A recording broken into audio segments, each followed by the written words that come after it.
Danes se bomo pogovarjali o enačbah.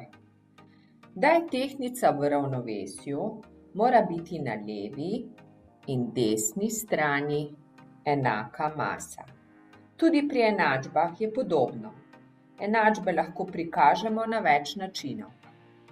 Prvi način je pri nas tehtnica in drugi način je utež. Pa si poglejmo, na levi strani je 5 pomaranč, koliko pomaranč še moramo dodati, da bo enako kot na desni strani. Ugotovimo, da še moramo 5 pomarančam dodati 8 pomaranč, kajti 5 plus 8 je 13. Tako dobimo levo stran enako desni. Danes si bomo ogledali, kako rešujemo enačbo seštevanja. Filip in Neža sta tehtala knjige v šolski torbi. Ker hodita v isti razred, mora biti tehtnica v ravnovesju. Neža je svoje knjige že položila iz svoje torbe. Koliko knjig mora Filip vzeti še iz svoje torbe, da bo tehtnica v ravnovesju? To bomo napisali s pomočjo enačbe. Verjetno boste rekli, pa to smo se že učili v 1. razredu. Prav imate, res je tako. V 1. razredu ste napisali takole. 1, ker imamo tu eno knjigo, plus koliko je enako 4. In ste prešteli, da dobim eno že imam, da dobim 4, moram dodati še 3 knjige. 1 plus 3 je enako 4. V 4. razredu enačbe ne bomo zapisovali na takšen način, ampak bomo uvedli neznanko kot malo pisano črko. Pa si poglejmo, kako bomo to zapisali na drugačen način. 1 plus a, to je naša neznanka, je enako 4. Mi moramo zračunati neznanko a, zato spodaj a-ja napišem še enkrat a, je enako, enačaj podpišem pod enačaj, 4 minus 1. In a je enako 4 minus 1 je enako 3. Na koncu moramo preveriti, če je naša enačba pravilno zračunana. Napravili bomo preizkus. 1 prepišem pod 1 plus namesto a-ja dodam 3 in enačaj podpišem pod enačaj in 4 pripišem dol. Sedaj preverimo, ali je leva stran res enaka desni. 1 plus 3 je enako 4. 4 je enako 4. Tako, naša enačba je pravilno zračunana, ker je leva stran enaka desni. Oglejmo si še en primer.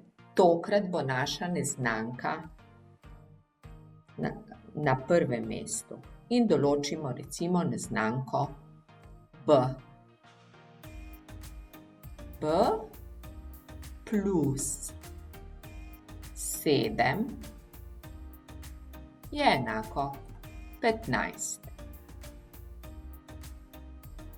Že iz nižjih razredov dobro veste, da zračunamo število na prvem mestu tako, da od vsote odštejemo seštevanec, b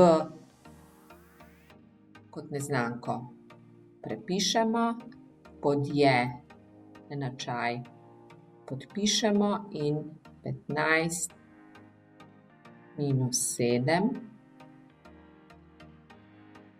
b je, sedaj izračunamo, 15 minus 7 je enako 8.